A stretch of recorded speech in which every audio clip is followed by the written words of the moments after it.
From the Wichita Scottish Rite Center, welcome to the Kansas Sports Hall of Fame. Here is your Master of Ceremonies, Bruce Steinbruck. Thank you all so much. It is a pleasure to be back welcoming people to the Kansas Sports Hall of Fame. I had the honor when it was at Abilene, and some great names of Kansas past. The Kansas Sports Hall of Fame does hold a soft spot in my heart because there is tremendous tradition in this state. And states can boast of great things, but there is no doubt Kansas coaches, Kansas athletes stand above many when it comes to achievements both on and off the field. Many of the stories you will hear tonight are intertwined. Someone tonight either played for, was coached by, was a teammate of a former Kansas Sports Hall of Fame member.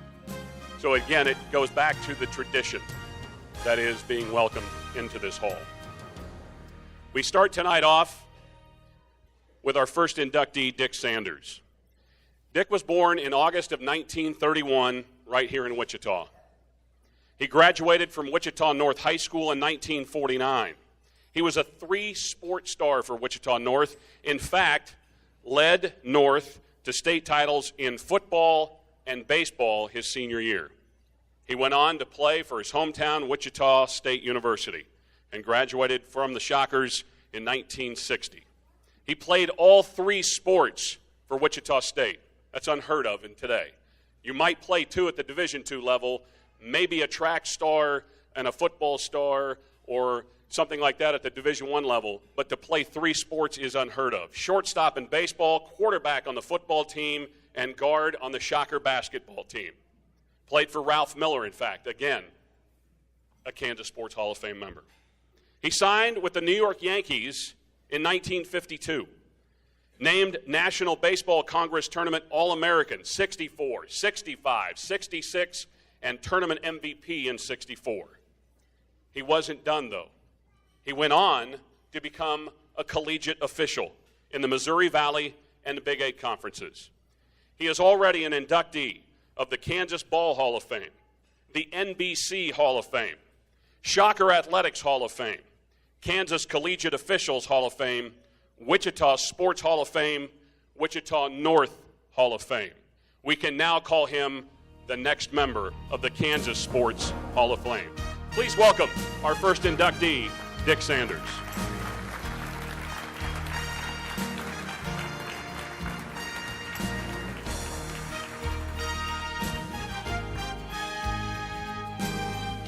How about that football picture and that 39 I'm wearing on my jersey must have been the year that picture was taken. No face mask. Congratulations to all of you coming into today's inductees, and thank you for bringing me along. The 3 years I was in spring training with the New York Yankees, they were in the World Series all 3 years. They won 2 and lost 1 to Milwaukee. With that kind of success, they made very few changes and didn't seem to need my help at all. I was 25 years old when I walked into the clubhouse in St. Petersburg for the first time on my way to the back room where the rookies and the Scarbinis dressed. As I walked to my locker, I passed the lockers of Mickey Mantle, Yogi Berra, Whitey Ford, Hank Bauer, and Moose Skowron. I played third base mostly, but also played in the outfield. And part of the outfield competition was a guy named Mickey Mantle, who was also 25, two weeks younger than me, but our resumes were very different. I played 3 years in 3 sports at Wichita University, semi-pro ball in the summertime. And as a junior, I signed out of the National Baseball Tournament here with the Yankees with a $7,000 upfront bonus and a first-year contract of $600 a month. I was financially set for life. So Treva and I got married, and off we went to Norfolk, Virginia, Class B Piedmont League. I had a good year, but as soon as the season was over, I was drafted into the Army. 2 full years gone. I was only able to play a few games in the Army. So when I got out in October, the Yankees sent me to winter ball to Mexico. It was a good league. Bobby Avila had 9 major leaguers on his Mexico City team. When I got home, the Yankees sent me to Binghamton in the Class A Eastern League. I had a great year and was put on the Yankee roster for the next year. That's my resume. College ball, Class B, 4 months winter ball, Class A, Yankee spring training. Mickey Mantle, who I had to play against, his 5 years had been all in the big leagues. Runner-up to the MVP award twice, and last year he won the Triple Crown. I'm in no way comparing myself to Mickey Mantle. The only thing baseball-wise we had in common was that we were both outfielders and 25 years old. He had accomplished so much in his 5 years. They said he was born in Commerce, Oklahoma, but in watching him in spring training, I really think he was from another planet, probably Krypton. Like everyone on the Yankees, we were in awe of his talent, the talent that he had. This award today is also very awesome. I know and have played with many of the Kansas Sports Hall of Fame members: Darrell Spencer, Cleo Littleton, Ralph Terry, Eddie Kriebel, and now Ken Berry. And, of course, my grown-up idol, Linwood Sexton. My thanks to Paul Savage, Bob Lutz, and Kenny Dingwall for their help in my being here. Also here today is my family, my wife Treva, my daughter Kim, my son Kyle and his wife Tammy, my grandsons Cooper and Cord, my sisters Carolyn Holmes and Joyce Northrop and her husband Leon. My grandson Cruz would have been here, except he's in the Coast Guard chasing down drug smugglers on the high seas down off of South America. My family and I thank you very much for this award, this Hall of Fame award. Thank you. Ladies and gentlemen, one more round of applause for our Hall of Famer, Dick Sanders. Presentation of the Kansas Sports Hall of Fame is brought to you in part by an underwriting grant from the women's basketball coaches of the Kansas Collegiate Athletic Conference. Congratulate Coach Lonnie Cruz from Sterling College on his induction into the class of 2015 Kansas Sports Hall of Fame. Information about the KCAC is online at kcacsports.com and on Twitter, Facebook, and Instagram by searching KCAC Sports. Green Bay Packers, Walton Plumbing and Heating Incorporated, Sterling, Farmers Bank and Trust, Atwood, Brewster, and Oberlin. Next, we welcome into the Hall of Fame Terry Beeson. Terry was born in September of 1955 right here in the great state of Kansas in Coffeyville. He graduated from Coffeyville Field Kenley in 1973. He was an all-state linebacker selection in 72 for Coffeyville Field Kenley. He went on to the University of Kansas, graduated from KU in 1977. He was a 4-year football letterman for the Jayhawks and led the team in tackles as both a junior and a senior. He was an all-Big 8 selection as a senior. He was drafted in the second round of the 1977 NFL Draft by the Seattle Seahawks. He led the Seahawks in tackles as a rookie. In fact, he set Seattle franchise records for most tackles in a game, 18, which still stands today. And he had 153 tackles in a season. Following his playing career, he became a coach and then athletic director at Coffeyville Community College. Please welcome our next 2015 Kansas Sports Hall of Fame inductee, Terry Beeson.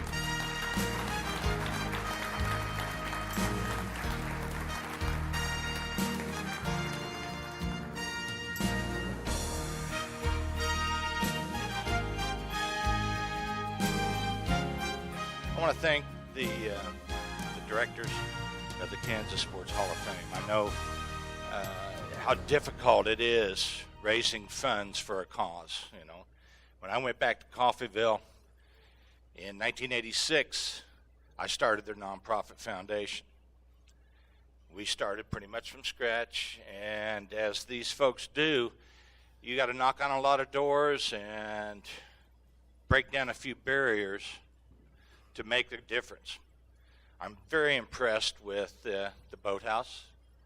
I think that being a member of the Kansas Sports Hall of Fame is a very, very sincere privilege. As I walked through there today and I saw the other members and see the people that my name will be set beside, I can't say how proud I am.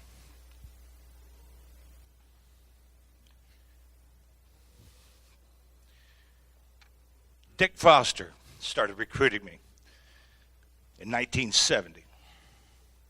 One of the most fortunate things that I had happen in my life was we had a quarterback that was a year older than I was, and he was a high school All-American. So there happened to be a lot of college coaches hanging around, and they got to see a youngster play. That led to Don Fambrough and Dick offering me an opportunity to go to the University of Kansas. Those years were so meaningful. Oh, they weren't easy. They weren't all wins. Some of the losses were pretty hard to take. But the character that it built, the opportunity of participating at that time in the Big Eight in the NCAA Division I, gave me an opportunity to be drafted. Now, Dallas Cowboys had called my house on Thursday before the draft on Saturday, talked to my mommy and daddy, and said, "We want you to be a Dallas Cowboy. What do you think about your son being the Dallas Cowboy?" And, of course, on the east side of Coffeyville, the worker of an oil refinery, he pretty much said, "Are you serious?" The phone rang at Saturday afternoon. John Thompson, the general manager of the Seattle Seahawks, said, "Terry, you're a Seattle Seahawk." I said, "What round was I drafted in?" He said, "Well, you were taken the 13th choice of the second round." I said, "You don't have a draft choice there." He goes, "Yeah, we do. We traded the second choice to Dallas. They took Tony Dorsett. We got you. And 4 others." Now, unfortunately, my salary did not reflect that. I always thought I should get at least 20%. That never happened. Anyway, my 5 years in Seattle was a great pleasure. Got an opportunity to meet some outstanding people. One of my roommates sitting here. Haven't seen him for a long time. We'll save those stories for later. When I left Seattle, I went to Atlanta, was traded to the Atlanta Falcons, went through training camp in Atlanta, and they released me right at the start of the season. That was in 1982. The NFL was getting ready to embark on a new struggle. Collective bargaining agreement was being hammered out, and the players were asking for something that had never been done before in sports, a percentage, a piece of the pie. And those of us that went through those years in 82, later in 86, finally led the way to what today the players are reaping the benefit by getting their guaranteed 48% of the take. It's that partnership of players and owners that has made the NFL so great today. And I can't tell you how happy I am that that's the case, and the players today are succeeding far beyond any of our wildest imaginations. I still love to watch a Sunday afternoon game. When my NFL career ended, I had a chance to go back to Coffeyville. And again, I ran across Dick Foster, who was the head coach here.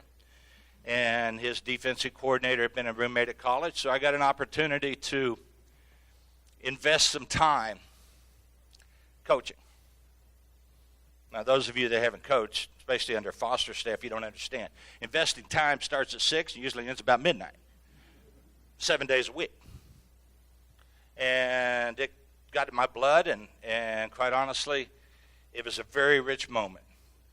The players that I got a chance to be involved with, the names just flashed through my head. It was wonderful getting that experience. We happened to win a couple national championships during that time. One by Dick and the other by his son Skip. I became the athletic director after that. For the next 9 years, we continued to have success. Today, I'm a farmer's insurance agent. Married my wife in 1996 or 1994. Had my daughter in 96. Get those dates right. But again, the memories that have come back from the friends that have thanked me for this induction, it's just been wonderful. And I can't tell you how much I appreciate the board members and the staff for what they're doing here, because it's really important. I'm looking forward tomorrow to going to the high schools. I guess I'm going to an elementary school, get a chance to talk, share a few stories with some of our youth, which is really what it's about. And I hope that all of you think of the Sports Hall of Fame and help them out. I'm not going to plead with them, but I know how difficult it is, and I can assure you that I will keep them in my thoughts and do everything I can in the future to keep this going. Thank you all very much. Hope I didn't bore you too much. Ladies and gentlemen, one more round of applause for our newest Hall of Fame member, Terry Beeson. Presentation of the Kansas Sports Hall of Fame is brought to you in part by an underwriting grant from Surefire Ag Systems Incorporated, Atwood, Heritage Feeders Sublet, USD 409, Atchison Public Schools. Next up, our next honoree is Ken Berry. Ken was born in May of 1941 in Kansas City, Missouri. He graduated from Washburn Rural High School in Topeka in 1959. He was a three-sport star for the Junior Blues, including leading Topeka in scoring in both football and basketball his senior year. Went on to attend Wichita State University, 1960. He earned a football scholarship for the Shockers, and he played one season before signing a professional baseball contract in 1960. He made his Major League debut at the age of 21. He won 2 Gold Gloves, one in 1970, one in 1972. He led the American League in fielding percentage 3 different times. His career stats, a .255 batting average, over 1,000 hits, 58 of them were home runs. His fielding percentage, .989. He was a 1967 All-Star selection. He played for 4 organizations, the White Sox, the Angels, the Brewers, and the Indians. Today, a baseball league in his honor, over 2,000 youth per summer play in the Ken Berry Baseball League in Topeka. Ladies and gentlemen, please welcome the newest Hall of Famer in the Kansas Sports Hall of Fame, Mr. Ken Berry.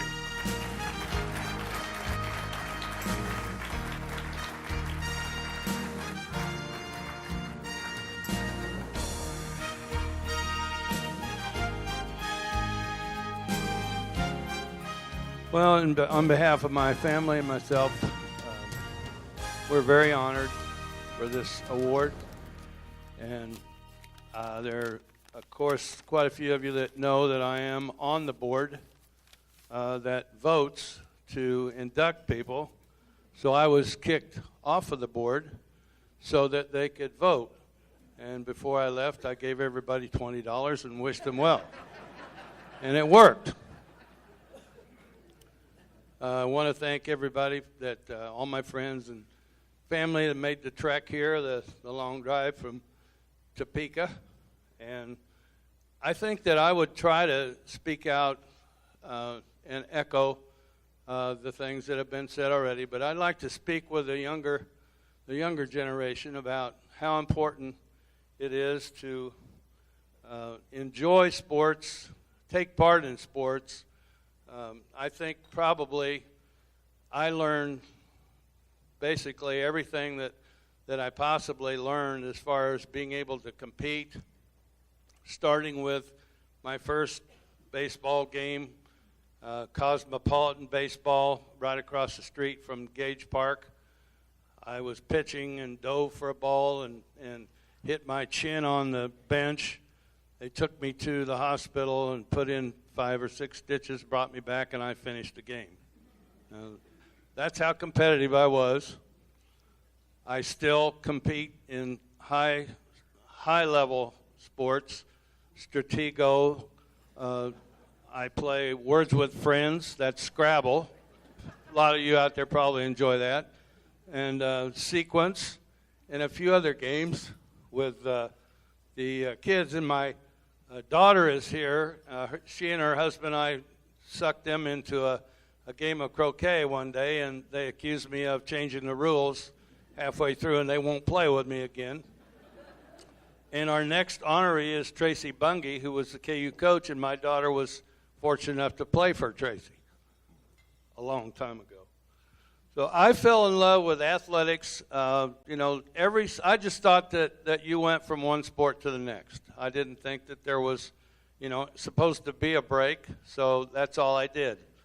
And my sophomore year at Washburn Rural, Dr. McElroy was the principal, and he was one of those principals back in the old days. I can say old days, 57, 58, that had the big paddle, and everybody in school knew that paddle would come down and be used if you did anything out of order. So Dr. McElroy called me into his office one day and said, sit down. Well, he said, sit down. So I did. He closed the door. Boom.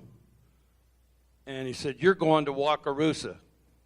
I didn't know where it was, but it's about 11 miles south of Topeka, and it's about 200 people.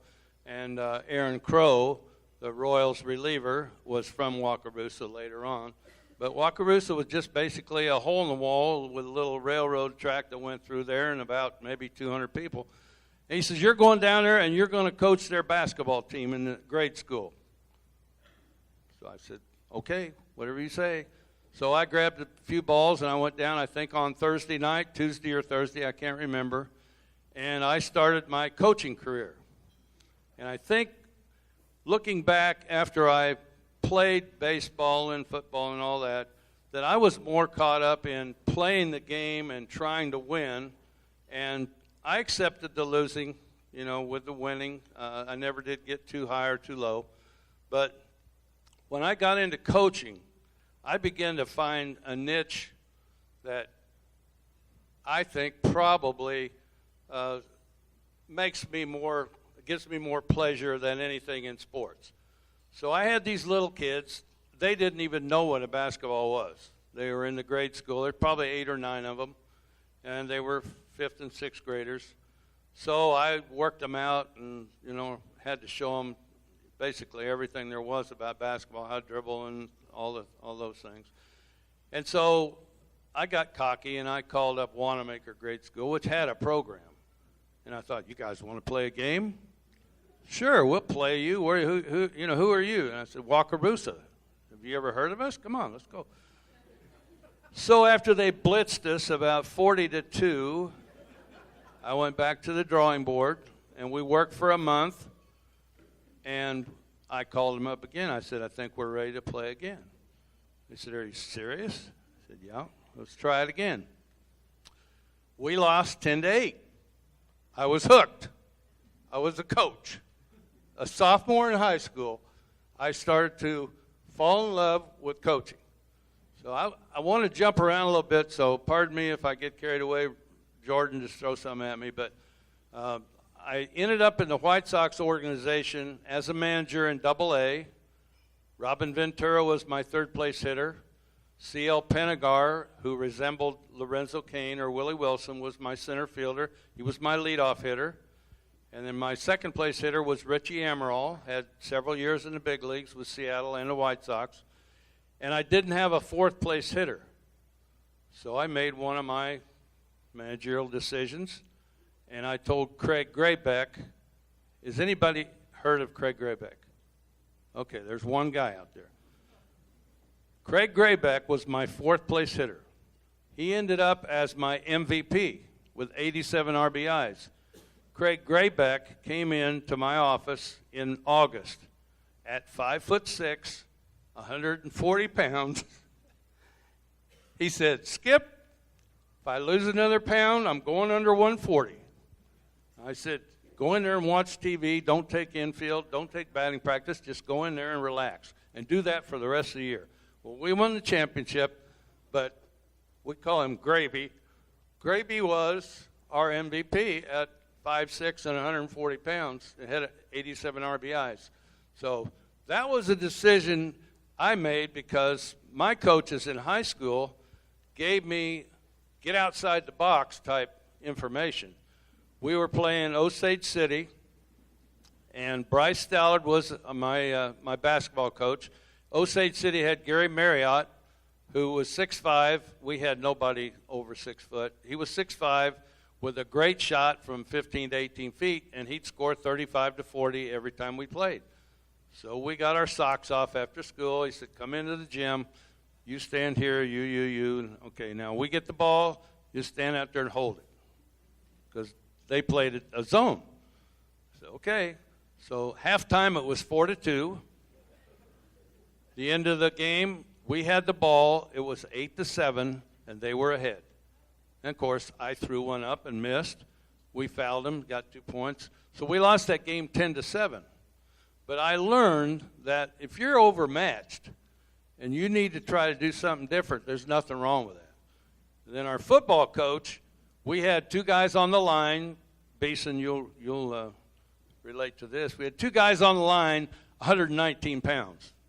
And our center was 130, and our guards 150. So Rodney McMasters, who could throw it about 70 yards, he and I teamed up quite regularly. So we had trick plays. We had a play called Sneaky Beaky. I won't get into it, but it worked. And I will tell you one quick story. When I was a sophomore, I transferred from Topeka to Washburn Rural, which is way out on the outskirts. And you had to sit out a semester. So I sat out my semester. We played Haskell and Lawrence the first year, and I went down with all the other group in the school bus. I couldn't go with the team. We got beat 81-0. And I'm going, man, did I make a mistake coming to this school or what? So the next year, they come to our place. They beat us 28-14. The next year, we go back to Haskell, and we win 12-6, and we won because back when we played, there was that the lonesome inn was legal. So I'd run a sweep right, run back through the huddle, and I'd say, I'm going out. I'd go stand right next to our guys and blend in, and then Rodney would have a dive play called if they were covering me. He would take the snap, fake the dive. I'd take off. He'd throw it 70 yards. I'd catch the ball, hopefully. Anyway, that's what won the game. So now 55 years later, and I'm serious, guy came up and tapped me on the back, on the shoulder. I turned around. It was an Indian. And I said, yeah. He said, oh, you don't remember me? I said, I don't think so. He said, well, remember that game that you guys beat us 12-6? And I said, oh, yeah. And he said, well, Coach told me if you went up to get some popcorn, I was supposed to go help you eat it.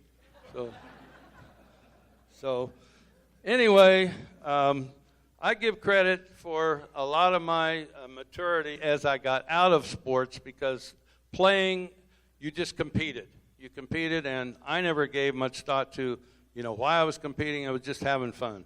And then once I got into coaching, you start to look back and you start to draw from things. Well, I give credit to my wife, Alita, who has helped me tremendously with my ability to come back down to earth and act like a normal human being most of the time. And she's really been a big assist for me. One last story about my coaching career. We were playing, I got this team together. Noller Ford, Laird Noller, most of you heard Laird, has got the Ford dealership up in Topeka and in Lawrence. He sponsored a team which had Delvey Lewis, Denny Payne, Denny Douglas, Ron Ford, Ronnie Lockman, Earl Seifert, Nick Pino, Jim Hoffman, and I think I left one out, but they were all just really good basketball players. So I didn't really coach. I just sat there and said, who do you think should go in, Delvey? And he said, well, put him in. And it's okay. So we're going out to Forbes Air Base to play the Air Base guys. And they're pretty good. They're all 28, 29 years old. And so they had this one guy that was, I bet he hit 17 shots in a row first half. And so I was getting tired of watching because I kind of like when you play defense. So I told the guys, I called the timeout, came over, and I said, I'm going in, Denny. I'm taking your place, so just sit down. So I went in, and I wouldn't let him get the ball. And this went on for about 3 or 4 minutes, and I could tell he was getting aggravated. So I stayed right on him, didn't grab a hold of him or anything, but he took a swing at me, and the referee kicked us both out, and we came back and won the game, and it was probably the best thing I ever did as a coach. Thank you for the induction. I appreciate it. Ladies and gentlemen, one more round of applause for our latest inductee, Ken Berry. Presentation of the Kansas Sports Hall of Fame is brought to you in part by an underwriting grant from Farmers Bank and Trust, Atwood, Brewster, and Oberlin, Haskell County Animal Hospital, Sublette Recreation Commission. Our next inductee was born in Red Bank, New Jersey. Graduated Bartlesville, Oklahoma High School in 1982. In fact, led Bartlesville Sooner High to the state softball championship in 1980. Went on to the University of Kansas, graduating from KU in 1986.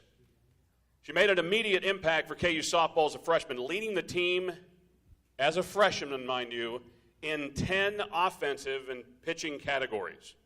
She was an all-Big 8 performer in some fashion or form for 4 straight years at KU. First team All-American as a senior, she led the team in home runs, ERA, which was .55, 15 shutouts, and still ranks in the top 10 in many categories for KU softball. Went on to coaching stints at Iowa State, Yale, Ohio University before landing back at her alma mater in Lawrence 1997. KU coaching record 407, 347, and 2. All-time softball coaching wins leader. Please welcome the newest member of the Kansas Sports Hall of Fame, Tracy Bunge.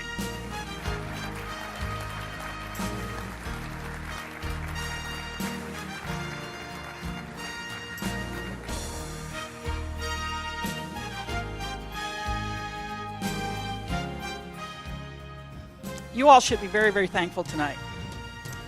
Not only do we have a wonderful gathering here tonight, but it's not daylight savings time. Now, the last time I was in front of a group of about this size, it was daylight savings the next day, so we all could roll back the clock and get an extra hour of sleep. So I decided that I would take that extra hour of sleep on the podium with the microphone and talk to our group, and they were so excited. But you all don't have to worry about that today because tomorrow is not daylight savings ending. So you're safe. I want to first start out by thanking Jordan, Laura, all the committee members.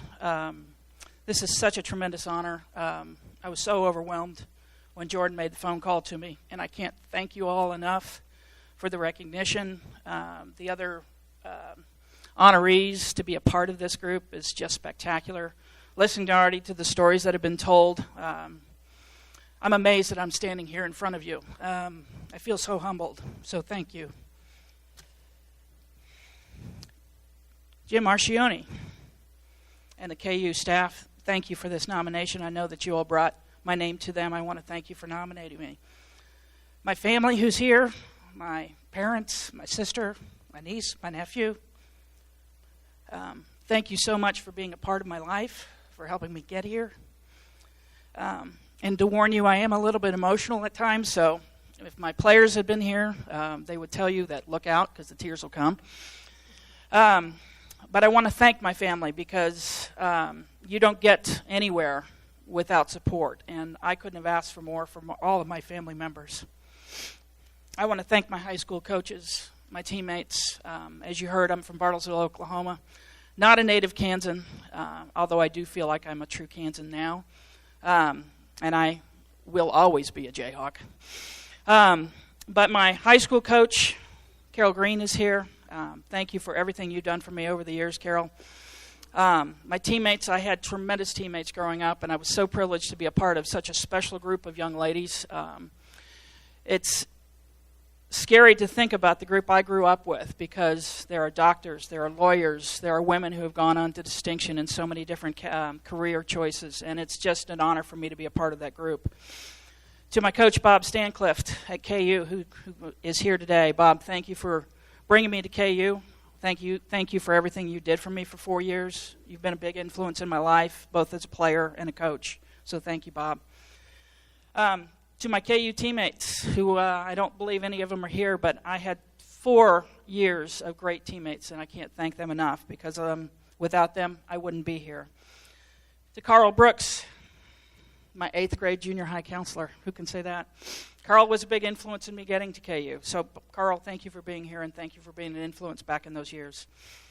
And to the players and coaches throughout my coaching career that assisted me, that played for me, that trusted me, and allowed me to coach them, I thank them, even though they're not here. My career started back in the rec leagues, Lilburn, Georgia. And thank goodness my parents decided to move to Bartlesville, Oklahoma when I was 12 years old. And when I was 12 years old, I walked into a very, very good situation for girls. And at that point in time, not a lot of girls could say that there was good situations for female athletes. But in Bartlesville, there was.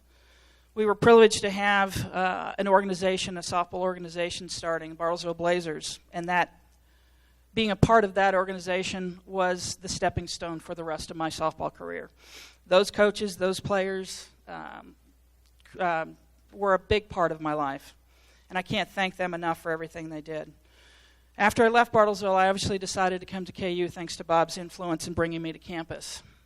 During my 4 years there, we had 3 tremendous, tremendous seasons. One we can talk about, but it wasn't a great year. But yet those 4 years, it leaves such a big impression. There were so many people that came in and out of my life during that time. Special athletes, special coaches, so many wonderful Jayhawks. Probably my favorite Jayhawk, and maybe many of yours' favorite Jayhawk, Danny Manning. Now, Danny and I were student athletes together.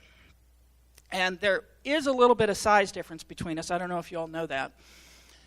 But Danny not only is a great basketball player, as we all know, but many of you may not realize that he was a tremendous baseball player. And he told me about it about on an everyday basis. Well, one evening, when softball used to have to practice up in the corners of Allen Fieldhouse, for those of you who've been to Allen Fieldhouse, imagine baseball and softball practicing up on the 3rd level. Used to be a basketball, used to have a JV team back in those days, and there was a JV game going on that night, and we were sitting there waiting for practice to start, and Danny comes bouncing up the stairs, and he looks at me, he says, "That's a big ball that you have to hit, and it's an underhand motion, and it's not nearly as hard to hit as baseball." He says, so he starts telling me about how good a hitter he was. And Bob, my coach, comes walking up the stairs and hears it, and the next thing you know, okay, Danny, let's go to the cage. So, short of the long story is, Danny saw 30 pitches. Danny didn't touch a single one of them. And I believe all I've ever heard from Danny ever since then, anytime I see him, is when we getting on the court. So let's say that I have never gotten on the court with Danny Manning and don't intend to, even in the retirement ages. So with my experiences, though, at KU, obviously, as I finished up my college career, what was on the horizon, I believed for 4 years I was studying business. And I had every intention of going into business until about the middle of my senior year. And I had a breakdown moment with my then coach, assistant coach Gary Hines. And I basically had gone through a couple of job interviews, and I'd come up with some really good answers about why I wanted to work with certain companies. And the next thing you know, I'm crying with Gary, and I'm saying, he's like, "What's the problem?" I'm like, "I don't want to sit behind a desk from 9 to 5. So he says, "Well, okay, what do you want to do?" And I said, "I want to coach." And he says, "Well, okay, then coach." And I said, "My parents are going to kill me." But long story short, they didn't kill me. Gary was instrumental in helping me figure out what I wanted to do, which was coach. And with Bob and Gary's help, they helped me get hooked up with Iowa State, and I left Kansas to go up to Iowa, from Iowa over to Yale, And my 2 years at Yale were very interesting, very different, obviously a totally different environment than what I had been used to. But I also had the chance to play while I was at Yale with a team called Ray-Bessis Brakettes, and it was a dream come true. Many of you in this room probably have never heard of that team, but it's the greatest sports dynasty that you've never heard of. It's a team that plays out of Connecticut, and that team, from 1951 through 1995, when I finished playing, only finished out of first or second place 3 times. That's a pretty incredible statistic. And they had some of the best players in the world in the sport of softball. So I got to basically be a teammate with what ended up being most of the first 1996 Olympic team and the first year that softball ever got into the Olympics. It was a great experience, tremendously helped my coaching career with the people that I was exposed to, the minds I was able to pick. And I can't thank them enough, and thank God for that opportunity to be involved with that group. Once I left Yale and finished playing with the Brakettes, went on to Ohio University, then back to KU. At Ohio University, I experienced my first job as a head coach, and had some of the most memorable 3 years I can possibly have. A tremendous group of athletes, support, brought that school its first MAC championship, and it was just a special time until KU came calling, and it was a time to come back home.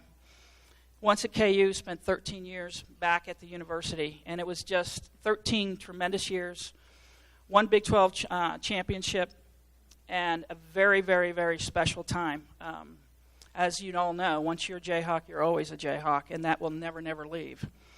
But my life as a coach and as a player was directly impacted by a lot of people who came before me. As many of you know, Title IX came into play in 1972.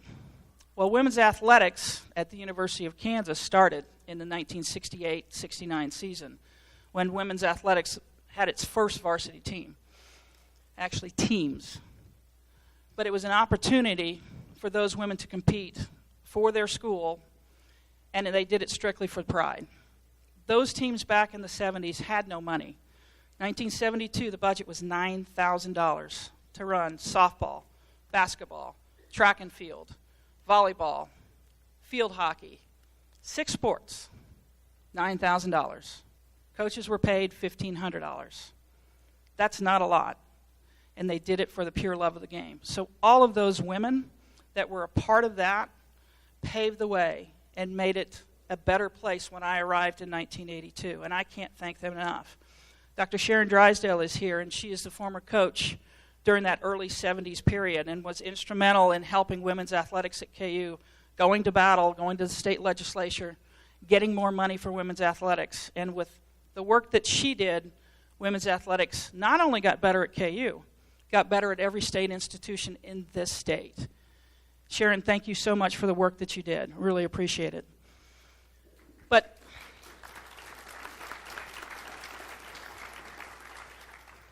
But it wasn't only Sharon Drysdale. It was student athletes who played for the pure love of the game. And many of you guys may not understand what some of these women had to go through. But when they traveled on the road with a lot of those teams, they traveled in vehicles that were their own. They were traveled in station wagons. Their meals consisted of a loaf of bread, bologna, peanut butter, and jelly. And when they traveled on the road and had to stay overnight, many times they were housed by family members, or a lot of times they went into a gymnasium and rolled out some sleeping bags, and that's where they would stay because nobody could afford to have a hotel room. But those women of that era paved the way. And with their dedication and what they did, they provided the footprint for KU women's sports. And when I arrived in 1982, things were so much better. We actually had equipment. We actually had uniforms.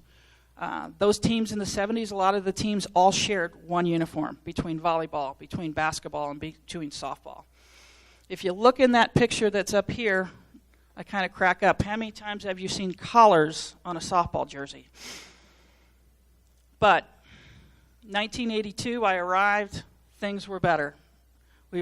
First facility on campus happened in 1984. Things continued to improve. I went into college coaching. My first job, my first full-time job, and I know my parents about had a heart attack at the time paid me $6,000 a year. $6,000 a year. My second year, I made a whopping $7,000. My third year, $8,000. My fourth year, $9,000. You guys got the gist of this.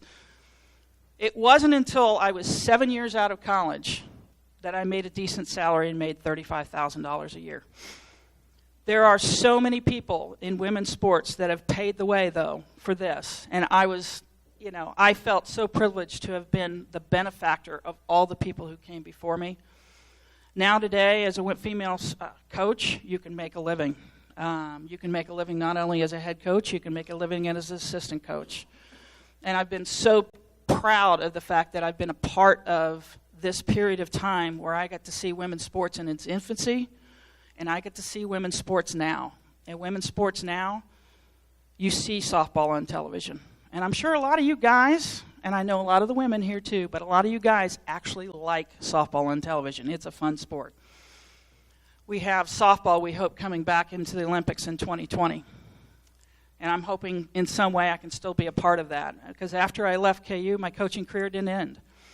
I've been able to stay involved with the Dutch national team. And over the last 5-6 years, I've been associated with them, and I hope that I can continue that association all the way through 2020.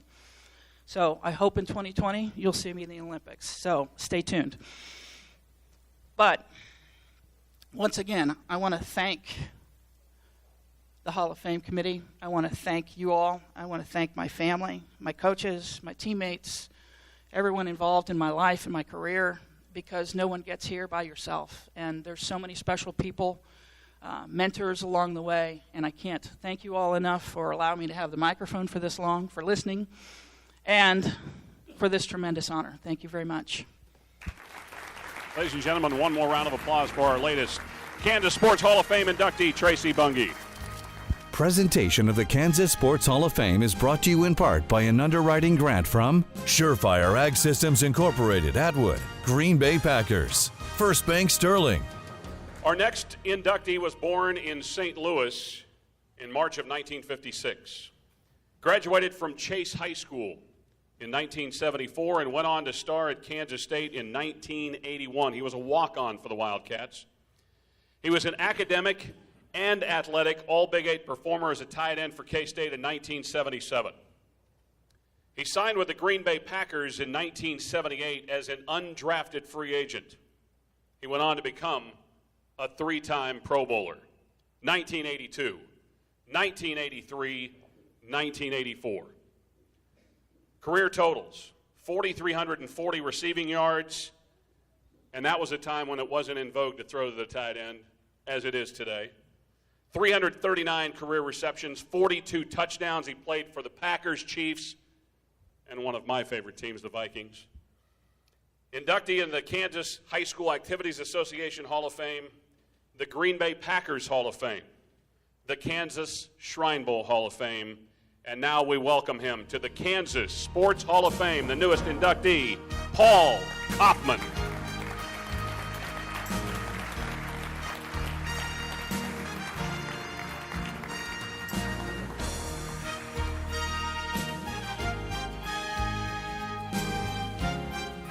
Thank you. I'd first just like to thank the board here at the Kansas Sports Hall of Fame and also the other inductees. It's an honor to go in with this class. Miranda Lambert has a song. It's called The House That Built Me. And I look at Chase, Kansas, and I look at it as the town that built me. My story really isn't about me. It's about the people I grew up with. And first and foremost are my mom and dad, Robert and Madeline Kaufman, who both passed away, but they were both school teachers. And my dad was also a farmer, and it was a great mix of hard work and education. And Ken talked earlier about thinking about doing things a different way. My mom and dad always said, we don't want to teach students things, we want to teach them how to learn. So early on, my brother Steve is sitting here, who used to be my blocking dummy in the backyard. But that we would play games around the table and in the car, and they'd always ask us questions. And my mom would always, tell the students, she'd give them popsicle sticks and glue and string, and she'd tell them to make something. And they'd always say, what? And She goes, just whatever you think, you know. So early on, I was taught to think, to learn, and to work hard. And I look back at the people of Chase, Kansas that helped mold my life. Oil field workers, farmers, you know, they didn't work 9 to 5. They worked until the job was done. You know, during the summertime, I put up hay. I worked, wrenching rods and pulling tubing. I worked at the grain elevator. Sometimes wheat trucks would be lined up, you know, on Main Street till 2 or 3 in the morning because you had to get the wheat out of the field because a storm was coming. And I saw that hard work ethic. And, I had actually adopted a motto at that point to do whatever it takes. And coming from Chase, Kansas, there wasn't a whole lot of scouts coming there from colleges to look at me, but Coffeyville came down and offered me a scholarship. You know, I wanted to play Division I college football, but, you know, this seemed like my only opportunity, so I committed to Coffeyville. And Coach Vince Gibson called and asked me to come up for a recruiting visit. Had a great time at K-State. Marvin Schweitzer from Bogue was up there. Perry Beers from Little River, who I played against in high school, was there. And the final day, I go into Coach Gibson's house. He's got the purple carpet and the wildcat in the bottom of his swimming pool. And he was a Southern guy, and he said, "Paul Kaufman," he said, "you're going to be a fine, fine ball player here at Kansas State." He said, "but there's just one thing wrong." He said, "I done give away all my scholarships." I said, "Well, Coach Gibson, maybe I'll go to Coffeyville and get some size, some experience, and then I'll come up here." He said, No. He said, "We'll run off some boys during 2-a-days. He said, "You'll get yourself a scholarship in no time." So that should have been my first question mark there. But so I went to K-State as a walk-on, and I found out real quick why they really don't have a lot of blocking dummies on the field at colleges, because you have the walk-ons there. And remember getting knocked out within the first week I was there, and stitches in my chin. I remember going to the coaches and said my chin's bleeding. The coach goes, "Oh, we'll get it after practice." And I thought, after practice, I'm going to bleed to death. Well, my first year I didn't get to suit up for any games. After the season, actually, Coach Gibson called me in, told me I was going to get a scholarship. At the end of the season, over Christmas, he gets fired. The new coach comes in and said, "Nobody told me anything." So it's back to the drawing board. But I just look back at those times, and I just see how that molded me, how that made me work harder. How I did things sometimes I didn't feel like doing, and that's how sports pushes you. Football, any sports. It's a lot like life. It's not always fair. It's not always fun. You don't always win, but you find out you do it because you love it. And it was something in my heart that, even though I didn't get to suit up for the games on Saturday, I got to practice on Monday. And I thought about the guys back in Chase, while I was going through 2-a-days, and it was hot, and I was tired.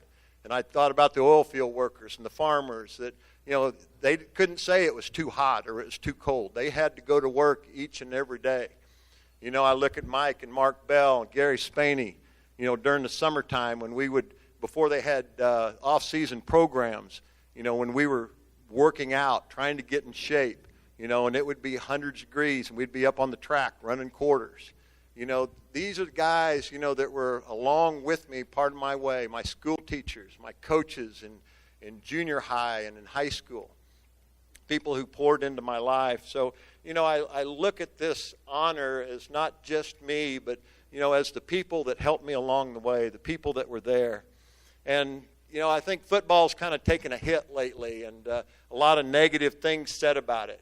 And, I think kind of our society has gotten a little weak. It's like we don't want to do anything where we might get hurt or, we might fail. And, again, we'd never ride bikes. We'd never have any policemen. We'd never have any firemen. We'd never have anybody in the military, and we definitely wouldn't want to fall in love if we were worried about getting hurt. But, there's risk and reward to everything in life. And, I look at the students here that came from Chase High School. I was where you were 40 years ago, walking those halls and playing on those fields. You got to take risk, and there's risk and reward to everything. And, I look back at some of the hard times at K-State. We didn't win a whole lot of games. You know, I was a walk-on. I was trying to earn a scholarship. You know, I got to Green Bay as a free agent. You know, that's back when they had 12 rounds in the draft. So I really must have been bad not to get drafted. But you know, just the hard work and overcoming the adversity. And, you know, I thank God for the hard times. I thank God for the losses, you know, the injuries, things that I had to go through that molded my character that I knew in the end helped me to make it on the Green Bay Packers team, to play for 11 years, and not only be inducted in the Green Bay Packer Hall of Fame, but to be inducted in the Kansas Sports Hall of Fame. You know, the state I grew up in, you know, what an honor. I'm proud to grow up in Chase, Kansas. I actually named my oldest son Chase, and to this day he's glad I didn't grow up in Peabody. But no offense if there's anybody here from Peabody. But, you know, I'm proud to grow up in a state and a town that exemplifies the hard work ethic that our country was built on. So thank you, and God bless. Ladies and gentlemen, the latest Hall of Fame member, Paul Kaufman. Presentation of the Kansas Sports Hall of Fame is brought to you in part by an underwriting grant from H&B Communications, Holyrood, Green Bay Packers, First Bank Sterling, USD 409, Atchison Public Schools. Our next inductee was born in Atchison in November of 1949. Matthew Chick Downing graduated from Atchison High in '68 and Benedictine College in 1972. He was a 1968 All-State selection. He earned NAIA All-American honors 4 straight years at Benedictine, culminating with the first team NAIA All-American honors as a senior. He set the Benedictine scoring record, which, by the way, still stands today, 2,042 points.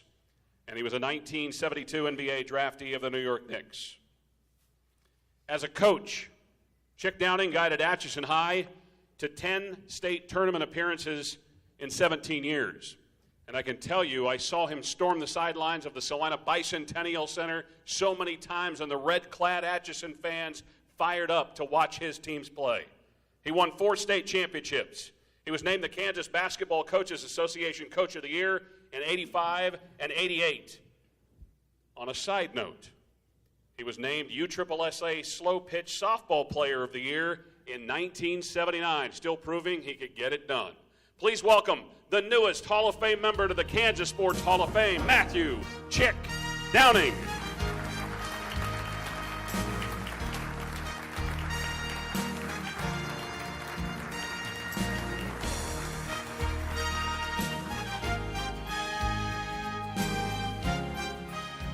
Well, bear with me because I certainly didn't prepare a speech.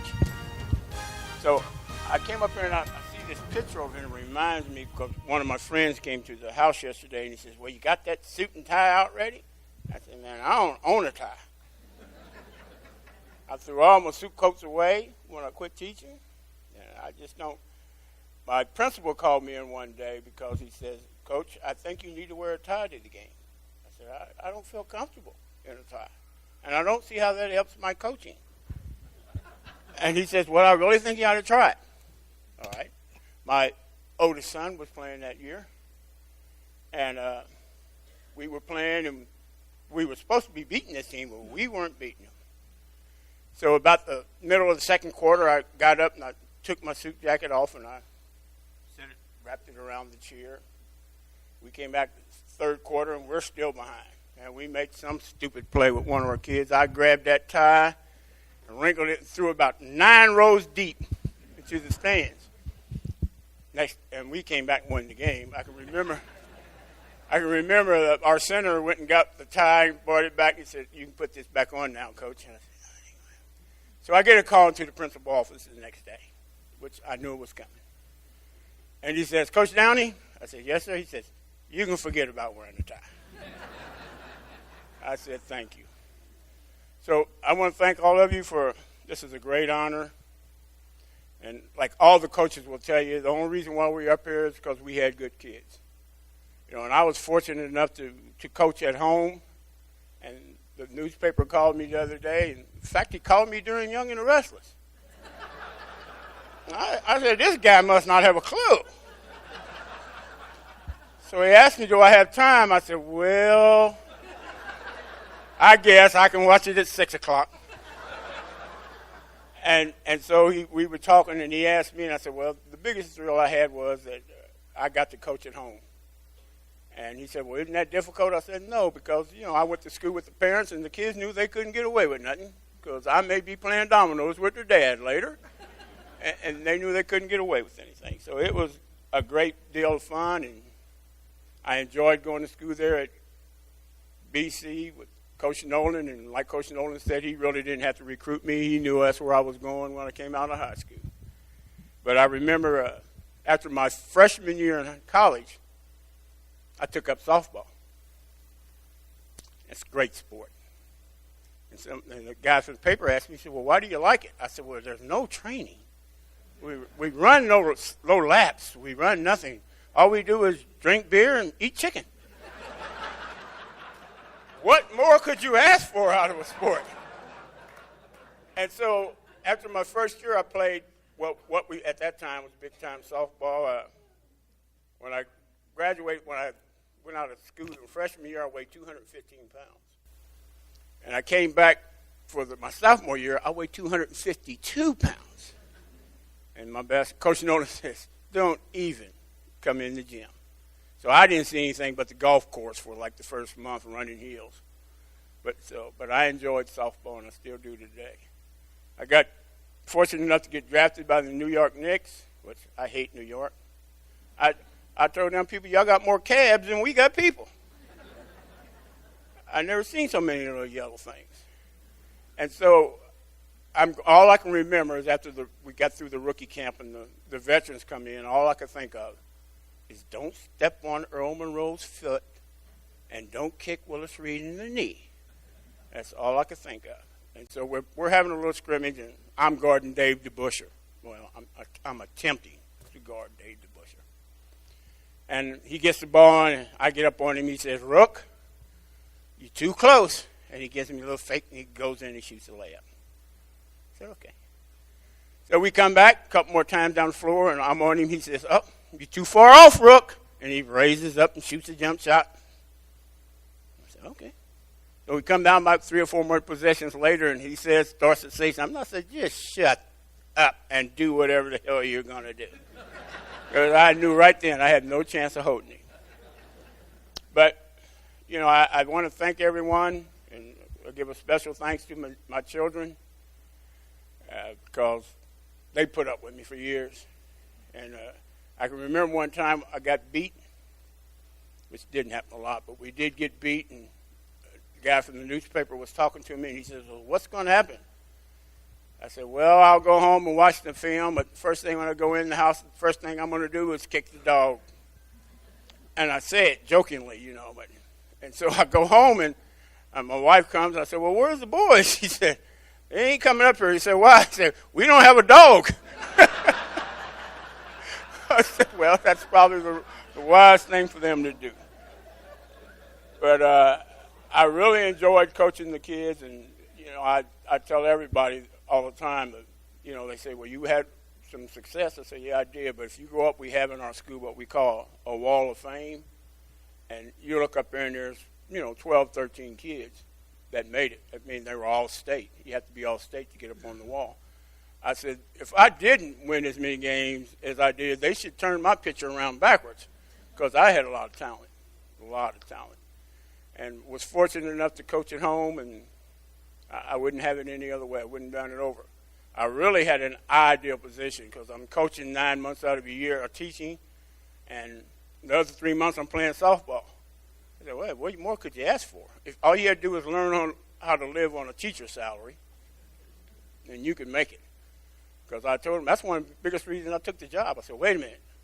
I'm going to work 9 months, and you're going to pay me for 12? Yeah, I can do that. Because all you had to do was put your wife in. She had 2 jobs. Hey. That's her problem. I can't deal with that. But I want to thank everyone, the committees, and whoever was responsible, my oldest son, for nominating me, which I've cussed him out several times because he knows I hate these kind of functions. But it's a great honor, and I really appreciate all the people I came in with. And before I go, I'll say Coach Nolan, I mentioned him. He coached me in college. But there was a guy in high school named Jerry Baumgartner, who was my coach. He came there my junior year, who taught me a lot about basketball. And I admire Jerry Baumgartner. And I can remember my junior year, we're scrimmaging in the backup center, and I was scrimmaging. He just fouling me, and I get mad and want to fight him. And he says, he told both of us to start running laps. And I'm running every lap I run. I look at my coach and I'm mad. And I'm saying to myself, I'm going to quit. And I'd go around, run another lap. Say, God dang it, I'm going to quit. I ain't got to put up with this stuff. So he let the other guy stop, told him to go on in. I'm still running. Oh, and I'm mad now. And so I would make about another 30 laps. And he finally blows the whistle and go in. And so when he got through running, I said, Coach, I quit. He shrugged his shoulders. I had him he was my American history teacher. So he didn't say anything.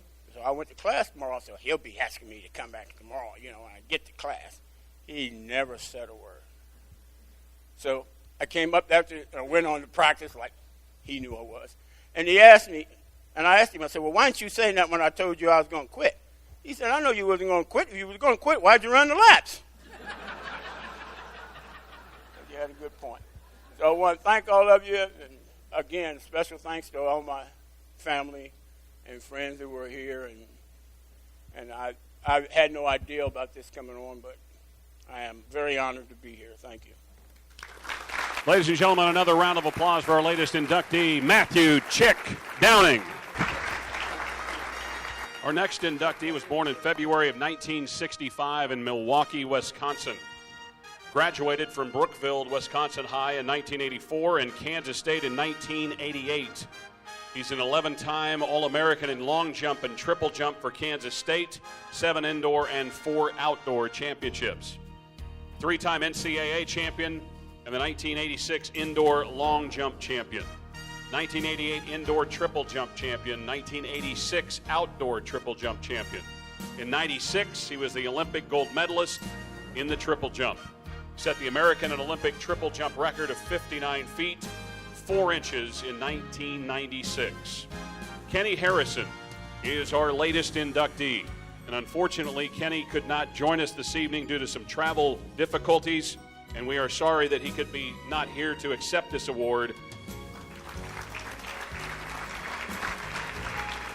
Presentation of the Kansas Sports Hall of Fame is brought to you in part by an underwriting grant from USD 409 Atchison Public Schools, Walton Plumbing and Heating Incorporated Sterling, H&B Communications Holyrood, First Bank Sterling. The women's basketball coaches of the Kansas Collegiate Athletic Conference congratulate Coach Lonnie Cruz from Sterling College on his induction into the class of 2015 Kansas Sports Hall of Fame. Information about the KCAC is online at kcacsports.com and on Twitter, Facebook, and Instagram by searching KCAC Sports.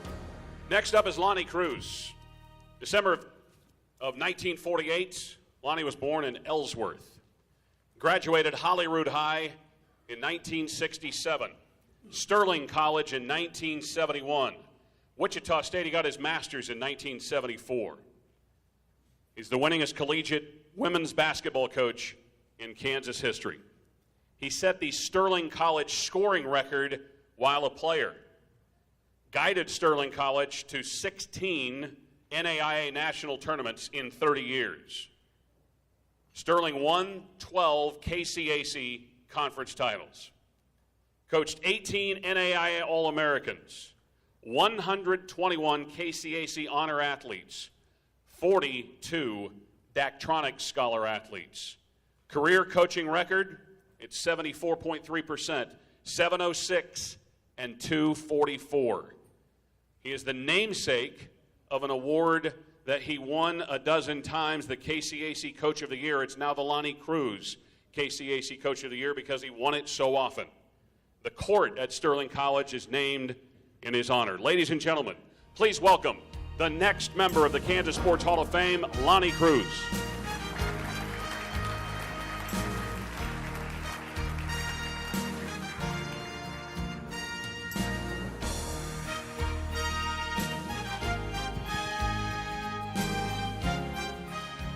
I want to thank Jordan and the board directors. It was a very exciting time for me. In fact, it was so exciting when Jordan called me. I about fainted because I hadn't really ever thought about this moment. And he probably thought he was talking to a crazy person or something, because I think I was blabbering just a little bit. It was a great honor. And, you know, part of that is, you know, being at Sterling College and Sterling, Kansas, it's not exactly Wichita. You know, it's a pretty small area. Paul knows about it. I'm looking at him. He knows that. I think his mother actually taught there at one time. But it was quite an honor for me to be basically inducted at the same time with people I've watched on television all the time. And I don't think there's anybody in here that's seen me on television, because Sterling College events generally don't quite make that. Maybe one time when we played in the national semifinals, that might have been on television back in the early 2000s. My story in coaching, I coached high school boys for 9 years. And I got a call from the athletic director at Sterling College wanting to know if I wanted to come to Sterling and coach women's basketball. Man, never crossed my mind one time. I thought maybe he was the crazy guy right now, as far as that was concerned. But 33 years later, you know, it turned out to be a pretty good marriage as far as that was concerned. The first game I coached at Sterling, though, about ended up being my last one. My wife knows what I'm talking about, because we got beat by 35 points.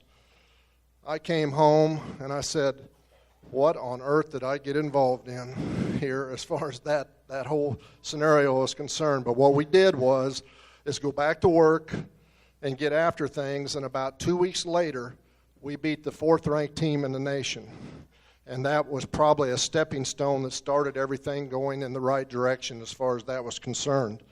A couple people up here today have alluded to, you know, the people that they've been associated with. One thing I've always said with these honors and things like this, I'm up here, you know, getting some honors tonight, but I wouldn't be here without the hundreds and hundreds of people that have stood behind me, and the people that I recruited that played for me, the wonderful young ladies that played for me, you know, and the coaches I've had, you know, the family members. We don't do things by ourselves in this world, not at all. You know, there's a lot of people that are involved basically in helping us, you know, through this travel as far as this is concerned. And, you know, least of all the people, and the Almighty God also is involved in those types of things also, because the guidance that God has given me in my life has been tremendous as far as that's concerned. One person I do want to mention was my assistant coach for 30 years, Steve Crandall. And he and I worked together for 30 years, and he was a big, big part of the success that we had as far as 33 years is concerned.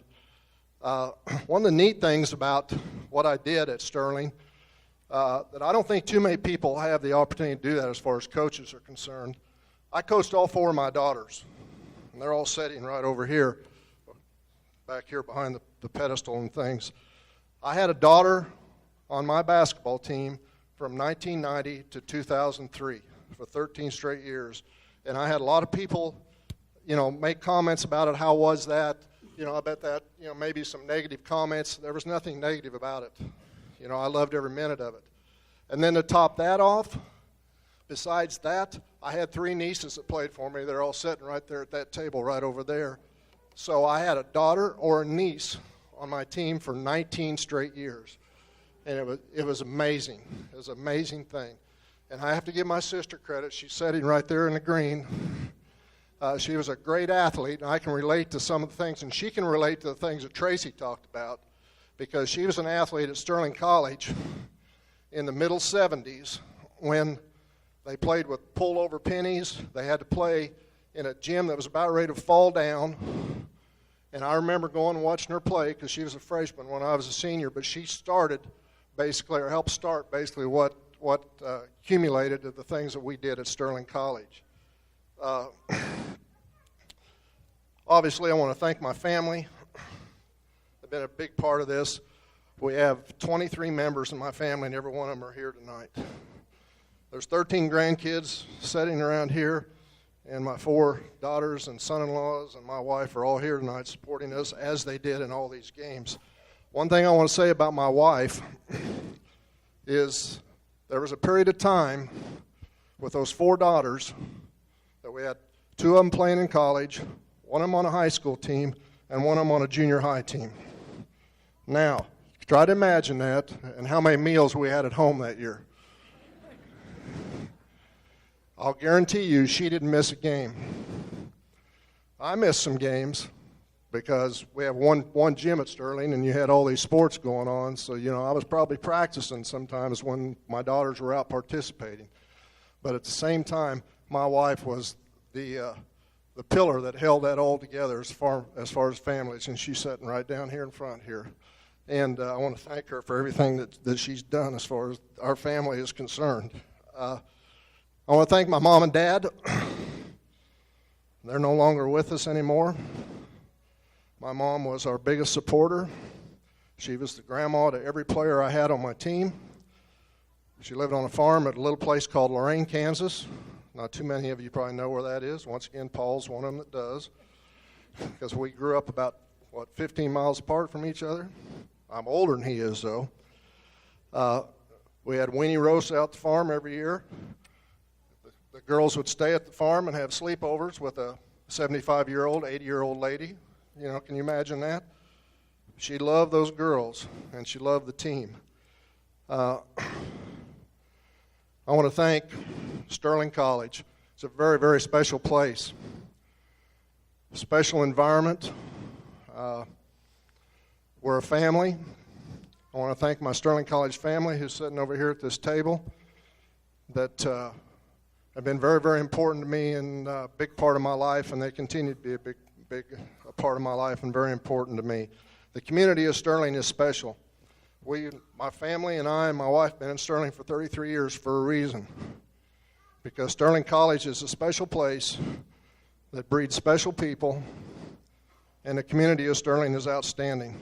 And that's where we wanted to raise our family, was in Sterling, because of the strong value system they have. And it's been very, very important for us to do that.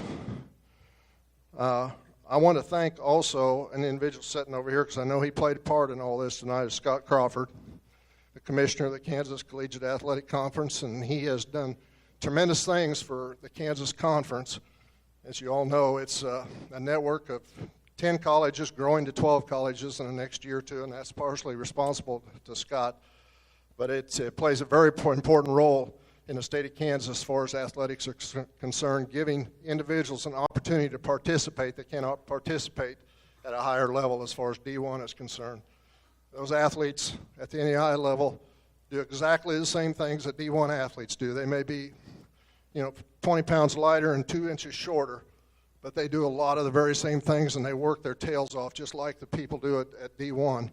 And that's, Scott has played an important role in all of that, and I appreciate that, Scott. I alluded to how important God is in my life. It's amazing how God leads and directs us, and how he led me to Sterling College. Never once ever thought of coaching girls. And now I am so thankful that God led me that direction, because to this day, and some of you may disagree with me of this, but if you people that coach girls in here, I think it's easier to coach girls than it is guys. Because I've had the opportunity to move to guys several times, and I kept saying no, because I love those girls and how hard they worked, and I love their value systems. They didn't have big egos, and one of the biggest things they were concerned about was teamwork. And that teamwork's what we excelled in through all those years. So I appreciate all those things, and I appreciate the honor that this is bestowed upon me tonight. and my family and extended family, because I said I didn't do all this by myself. Thank you very much. Ladies and gentlemen, one more round of applause for our latest Hall of Fame inductee, Lonnie Cruz. Presentation of the Kansas Sports Hall of Fame is brought to you in part by an underwriting grant from the women's basketball coaches of the Kansas Collegiate Athletic Conference. Congratulate Coach Lonnie Cruz from Sterling College on his induction into the class of 2015 Kansas Sports Hall of Fame. Information about the KCAC is online at kcacsports.com and on Twitter, Facebook, and Instagram by searching KCAC Sports. H&B Communications, Holyrood. Walton Plumbing and Heating Incorporated, Sterling. Heritage Feeders, Sublet. Sublet Recreation Commission. Haskell County Animal Hospital, Sublet. Our next inductee was born in October of 1986. Yes, our youngest inductee. Born in Liberal. Graduated Sublet High School in 2005 and Kansas State in 2009. Led Sublet to back-to-back undefeated state championships as a junior and a senior. Set career state high school records for assists, 804. Rebounds, 1336. Steals, 543. I didn't mention points. That's assists, rebounds, and steals, the consummate team player. Also ranks fourth in all-time Kansas career scoring. She won 7 state track and field championships, 3 in the 100 meters, hurdles, 2 in the 300 hurdles, 2 in the javelin. A true all-around athlete. Went on to star for Deb Patterson at Kansas State and broke the Wildcat single-season assist record as a freshman. She broke her own record 2 more times before leaving the Little Apple. Career totals at Kansas State: 1,189 points, 800 assists, 914 rebounds, and 235 career steals. She was drafted by the Atlanta Dream as the 25th overall pick in 2009, where she played 3 seasons before knee injuries forced her into early retirement. She has been an assistant coach at Kansas State and at Northern Colorado, and her number 5 hangs in the rafters at Bramlage Coliseum as a retired number. Please welcome the next member of the Kansas Sports Hall of Fame, Shaylee Lenning.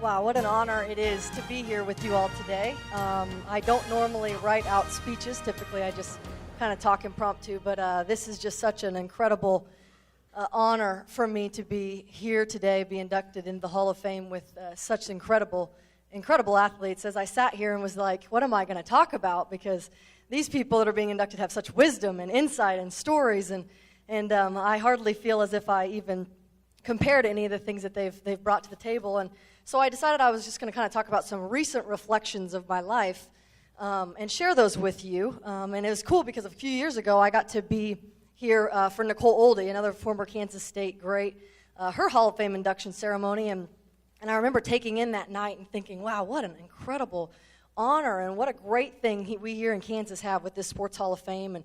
And Jordan and Laura, thank you for all your efforts to continue this thing going, because really it is such a unique and special thing. But the last 6 years I spent coaching, I had a really unique and cool opportunity. I played professionally and coached at the same time. In the WNBA season is in the summer, and obviously college season's in the winter. So I would be in Atlanta with the Atlanta Dream for 5 or 6 months, and then I would come back to Kansas State and coach. And so it was a pretty cool opportunity, very unique experience, one in which I had some really awesome stories. But a few months ago, I made the difficult decision to step out of college coaching for the year to potentially pursue some other passions. And I decided to go get my master's in theological studies this year. So outside of studying, I've had a lot of time to kind of stop and think about life. As I mentioned earlier, kind of reflect. And something that I feel like we all should do a little more often. Since I slowed down a bit, I began to see how easy it is in life to get caught up in chasing the next big accomplishment, whether it be a job title, a status, or just keeping up with societal demands. Oftentimes when we're focused on chasing the end goal, we miss out on living in the present. And I'm truly grateful for this downtime that I've had the last few months, because it's given me an opportunity to stop and reflect the impact that sports has had on my life, and what an honor it is to be living in the moment with you all today. One of my favorite memories is, I can tell this story because we got a lot of K-Staters and a lot of Jayhawks in here as well. And one of my favorite stories was my junior year.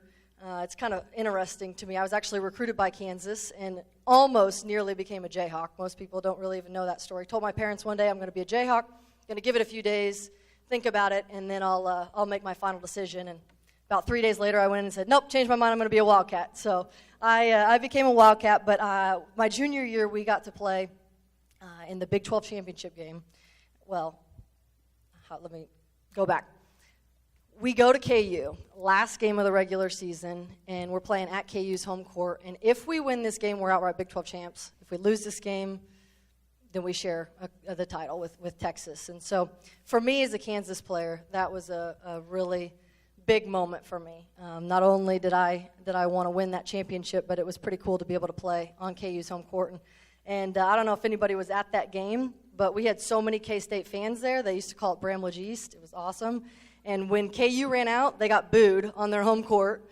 And when we ran out, the place erupted. And so that was pretty cool. I remember thinking, man, this is I'm not sure what the KU players felt like, but we felt pretty much at home. But every one of us that has a privilege to stand up here in front of you today was blessed with athletic skills and talents that I'm sure we'd all agree have brought us many memories, experiences, and friendships along the way. I could talk for hours about winning back-to-back state championships in high school, or my WNBA experience is what it was like to hear my name called in the WNBA draft, or playing in the WNBA championship against Seattle Storm. Those memories, along with many others, definitely bring a smile to my face. But I'm finding that over time, when I think of those memories, it's the people that I got to cherish those memories with that I truly appreciate the most. Many of the people that made my journey so memorable are here supporting me today, and words just can't express my gratitude to the countless people who played many roles in my athletic journey. I'd like to take time right now to personally thank some of those, starting off with my family, my parents, Jane and Steve, my sister Andrea, my brother Matt, and my nieces and nephew. I could never thank you all enough. Thank you for the sacrifices you made to provide above and beyond everything that I needed, and thank you for sharing the highs and lows of my athletic career. And most importantly, thank you for making faith a priority in our family and for instilling me in my faith in God. To my college coaches, Deb Patterson's actually here tonight. Thank you for being here, Coach P. And Cammie Etheridge, I'm definitely a better person for having played for these two women. Not only did I grow in basketball knowledge and skills because of them, but they challenged me to be elite in every area of my life. Sports are about way more than wins and losses, and sadly, so many coaches get wrapped up in those things that they forget the impact that can be made in young women's or men's lives.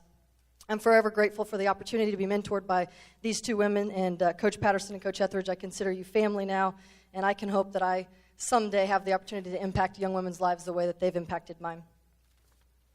To the community of Sublette, some of which are here, Janie and Tom Welch, my godparents, Mary Jo and Mike Sherwood, Joy Jackert, Kelly and Diana Unruh, thank you guys so much for being here. From the very beginning, before I could even call it my athletic career, the community of Sublette, and all of you were behind me. Thank you for the constant encouragement and support, and to look into the stands or to see your faces today is truly a blessing that I'll cherish forever. And even though the games have stopped, you guys have proven that you're still going to be here for me. To my teammates, man, I was blessed with some incredible teammates. Pretty cool at Kansas State. I got to play with Marlise Gibson, Ashley Sweat, Carrie Kincaid, all of whom were Kansas kids. So we really had a Kansas connection going on there, and to win Big 12 championships, to play in NCAA tournaments, to have that was really something special to be a part of. And I was blessed. My athletic career was not filled with a lot of drama and jealousy, but instead it was blessed with countless teammates who have now become my best friends. I'd also like to thank my friends Megan Stuckey, Mike Fisher, and longtime family friend Randy Coonrod for being here as well. Lastly, I'd like to thank everyone on the Hall of Fame committee for selecting me for this incredible honor. As I mentioned, Jordan and Laura, thank you for your diligent efforts to make this celebration happen. It is such an honor to be a part of this induction class and join the many other Kansas greats in the Hall of Fame. In closing, many times throughout my athletic career, I would get asked by reporters, what legacy do you want fans to remember you about? And I know legacy is a big word, but my answer would always be something along the lines of, I want people to remember that I played with passion, intensity, that I was a great teammate, leader, and hard worker, and someone that gave everything that I had for my team. As I stand in front of you today and celebrate what some would call my legacy, I acknowledge the people I just thanked along the way, along with many others, for being the reason why I aspired to leave that type of legacy. I learned the value of teamwork through the amazingly supportive community of Sublette. I learned the value of passion and hard work from my family who embodies those traits. And I learned how to be a leader and how to be a good teammate that played for the team rather than myself from my college coaches. But unfortunately, time is fleeting, and my legacy has a shelf life, and it will eventually fade away. During the last few months of reflection, one of my biggest realizations I have had was how blessed beyond measure I have been throughout my whole life and athletic career to have people around me planting seeds of faith in my life, which would eventually lead to my faith in God. Today, if you ask me what legacy I want others to remember me by, it is I strive every day to give glory to my Lord and Savior Jesus Christ. That is an everlasting legacy that has no shelf life. Congratulations again to all the other inductees, and thank you all for being here to support us on this incredibly special day. God bless. Ladies and gentlemen, another round of applause for our latest inductee, Shaylee Lenning. Presentation of the Kansas Sports Hall of Fame is brought to you in part by an underwriting grant from Heritage Feeders Sublette, Sublette Recreation Commission, Haskell County Animal Hospital Sublette. Next up is Brian Moorman, born right here in Wichita in February of 1976, graduated from Sedgwick High in 1995, went on to Pittsburgh State where he graduated in 1999. Three-time state champion in high school track and the hurdles. An all-state football selection, both defensive back and punter in high school. Earned All-American honors all 4 years on the Pitt State football team, and the first player in school history to do that. In fact, he went on at his freshman year at Pitt State to average 41.5 yards per punt. As a sophomore, 43.3 yards per punt. He was a 10-time All-American at track and field at Pitt, winning 3 national championships, the 400 hurdles, the 110 high hurdles. He still owns the record at 13.81, but he won the 400 hurdles sophomore, junior, and senior year. He was an undrafted free agent by the Seattle Seahawks, but found his home with the Buffalo Bills. He was a 2-time Pro Bowl selection in 2005 and 2006. Please welcome our latest inductee to the Kansas Sports Hall of Fame, Brian Moorman.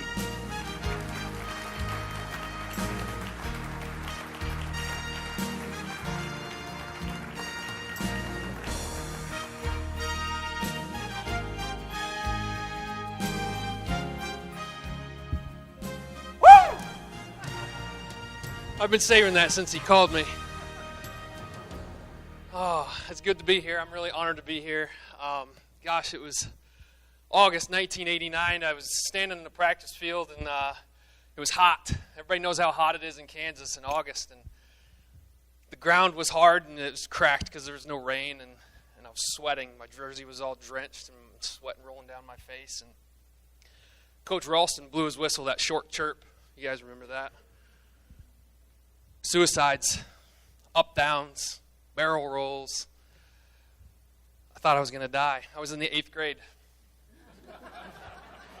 Somehow I talked Coach Thompson and Coach Ralston and let me come out and do two-a-days with the high school guys.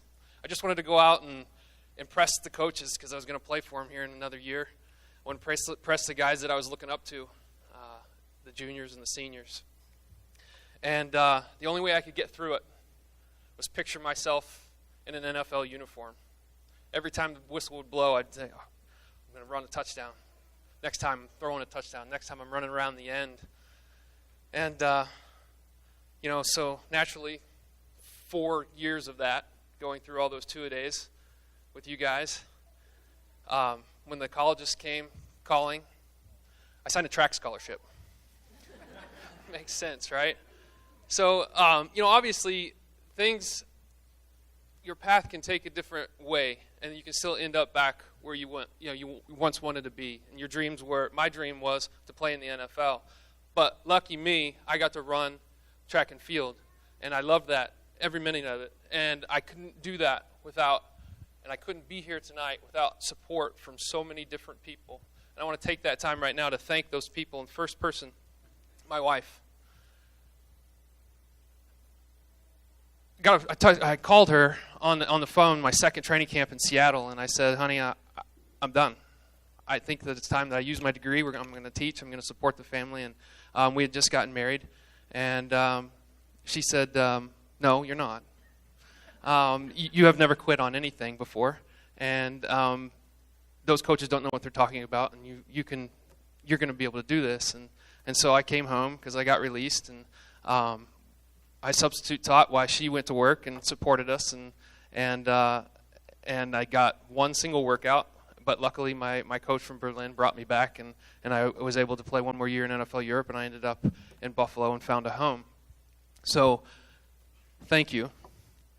I love you, and I appreciate everything you've done for me for so many years. My parents, they're here tonight. Mom and Dad, I know how much this means to you, and it means so much to me too.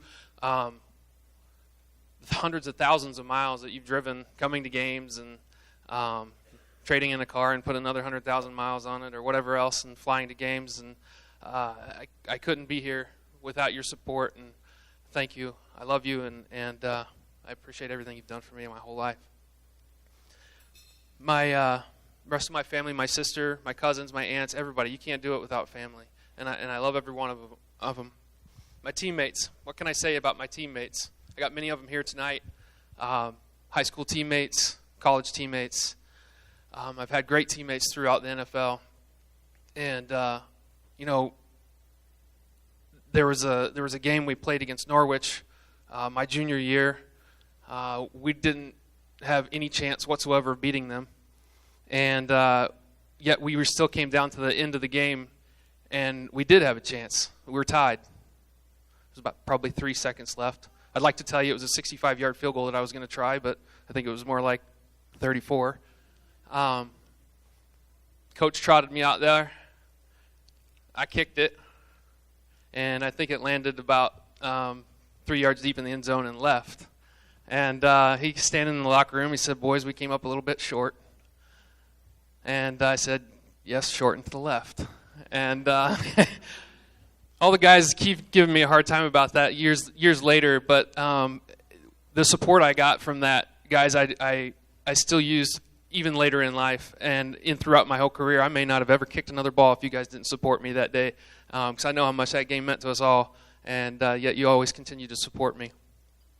My long snapper from college is here tonight, and most people, the only person that probably knows this is Amber, my wife, that Stuart would call me every week before the game in my whole career in the NFL. We'd try and talk every Saturday night, and he would either call or text or whatever. And those of you that know specialists were very superstitious. So I can remember I was at the Pro Bowl, and I had not heard from Stuart, and I was out on the field, so I ran in and I grabbed my phone and I called him from the tunnel, and I left him a message. And I ended up, I think that might have been the year I got blown up by Sean Taylor, but it was still good luck. I had a good day punting. My coaches, where are you without good coaches? I mean, I've learned so much from them. They mentored me, helped me through times that I thought I'd never make it through. The late Steve Shepard was my track coach at Sedgwick High School. We lost him a couple years ago doing exactly what he loves, coaching hurdles. And he talked me into running hurdles out on a grass track at Sedgwick High School, or we were doing the foam hurdles in the gym. I told him there's no way I can make it over one of those. And he said, "All right, fine, we'll do the foam hurdles." And I probably kicked that thing over 1,000 times. But I can remember he also pulled me aside at the Cheney Relays just down the street from here, and before I ran a high hurdle race, and he said, "Brian, if you don't get your head on straight, you're not going to ever be successful. It's time." I think it was my junior year. He said, "It's time." And so I went on and had a great meet that year, and won a state championship that year. But I remember that, and I held on to that for many years to come. And I want to thank him for that. I know he's not here, and I know how much it meant to him. He tried, along with my dad, to get me nominated for years, but they always said you had to be retired, and I know how much it meant to you guys, and I want to thank them both for that. Coach Ralston, Coach Thompson, I know we probably couldn't get away with that, letting me do 2-a-days with you in the 8th grade these days, but that really did make me, and thank you. Coach Ralston let me call the plays my senior year as a quarterback, gave me confidence that I could carry on for the rest of my life. Sam Adams was a guy that he's not here tonight, but Stuart knows him. He's my first punting coach, and taught me how to keep my elbow straight. and I got to thank him for that. We went through a lot of reps together, and he got me straightened out. And if I hadn't run into him, I may have never been able to punt as well as I have. So I want to thank him. My senior year in high school, I was when I did sign that track scholarship, I was recruited by probably the very best coach that anybody could ever find in college track and field, and that's Coach Russ Jewett at Pittsburgh State. He's here tonight, and I want to thank him because he's not just been a good coach to me, but he's been a great mentor, and now he's one of my best friends, and we stay in touch to this day. I thought that he was going to pull my track scholarship because that senior year at KU Relays, I thought, all right, I'm going to get a good look here, and I got out of the blocks. I was going against a guy named Bobby Williams from Great Bend. He's a 5 or 6A. I don't know what they were then, and I was a lowly 2A guy. So I'm going to beat this kid. I don't care if he is like 7'2" or whatever he was. And I came out of the blocks, and I was winning. I won the whole race until the 10th hurdle, and I crashed, burned, watched him run by me. And I thought, I just lost my scholarship. But I didn't, and he let me come to Pittsburgh State. And that's the best decision I ever made, next to marrying Amber. And that was went on, and he supported me through being a two-sport athlete. Never questioned the fact that I didn't come out and do fall and conditioning, and I was just out punting. And that, I believe, turned me into a successful track and field athlete, and then I turned that into a successful NFL career, and I want to thank Coach Jewett for that. My hometown. There's a lot of the high school football players showed up today. Thank you, guys. And there's a lot of people from my hometown here supporting, and that's just the way it's been my entire life. I believe that if you don't remember where you came from, you're not going to get very far. And believe me, I remember where I came from. I love my hometown. And, Paul, you hit a nail on the head about small towns. I mean, we learned so much from being there. And some people may say it's tough when everybody knows your business, but I'm sure glad everybody knew my business, and that I was able to learn how to be a good character individual, and I think that is a lot coming from growing up in Sedgwick, Kansas. I want to thank Pittsburgh State. Pittsburgh State gave me a great opportunity to continue playing athletics, but also giving me my academic career, and it's just a great university. Again, Coach Jewett, thank you for showing me where Pittsburgh, Kansas was.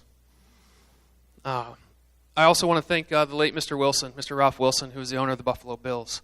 I know that that doesn't really have to do with Kansas, but Mr. Wilson was very supportive of me, and oftentimes would stop me in the locker room and tell me that he wished I'd use my legs more, both of them, and run fake punts. And so I always took a lot of pride in that, knowing that I was a track guy playing football, and he was okay with that. My fans. There's one here tonight, Justin Lodigan. We met on Twitter. But I want to thank all my fans. They've been so great to me throughout my whole career. High school, obviously, college. My buddies came down to Pittsburgh, and they're like, really? They cheer for the punter? I'm like, well, I don't know. I mean, it was great. It's just how great Pittsburgh State fans are. And I went on into Buffalo, and it turned out to be the same way. Awesome fans in Buffalo. The fact that, I was able to, I'll never forget the first time I saw somebody wearing a jersey with my number and my name on the back. I gave that kid a high five every time I went in the tunnel.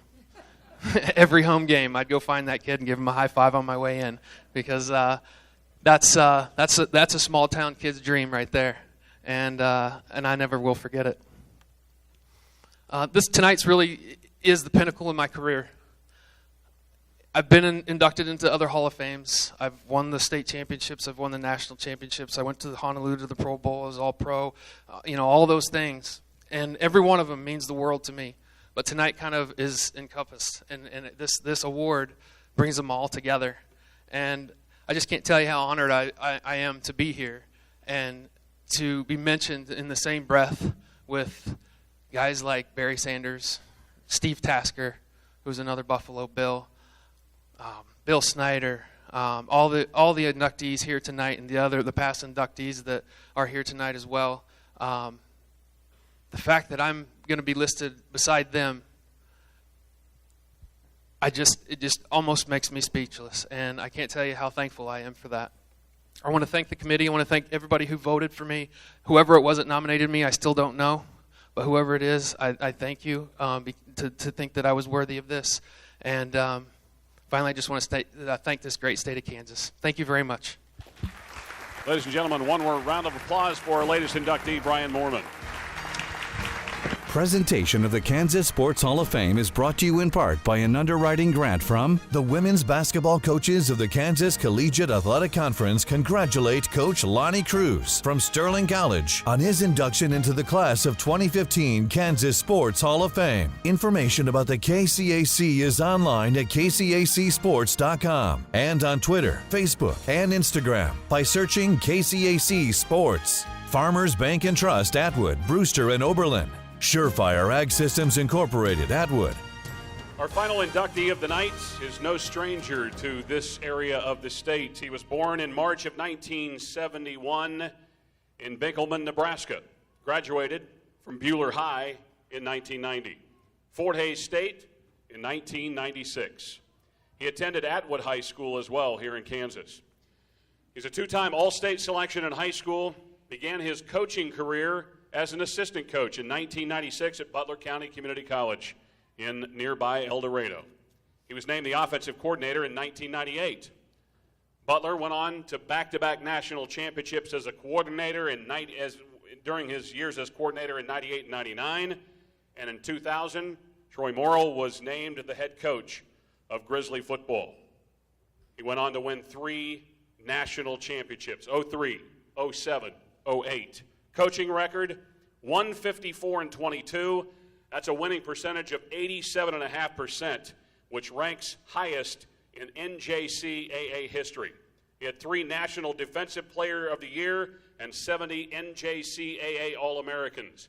He was named 5-time KJCC Coach of the Year and 2-time NJCAA Coach of the Year. Please welcome our latest inductee to the Kansas Sports Hall of Fame, Troy Morrill.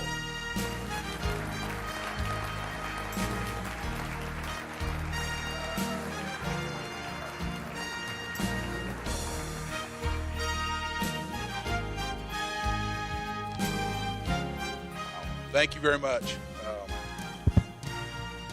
to start off by thanking Jordan and Laura for all their hard work. Everybody at the Kansas Sports Hall of Fame, the commitment that you make to day in and day out to have the Hall of Fame in the state of Kansas to the magnitude that we have is amazing. So all the fellow inductees, congratulations to you, your families, everybody that helped you get here, and whoever nominated me, thank you. Don't know who that is. Thank you to all the voters. Appreciate the being in here. It's a tremendously humbling experience for me right now. I too want to thank a lot of people.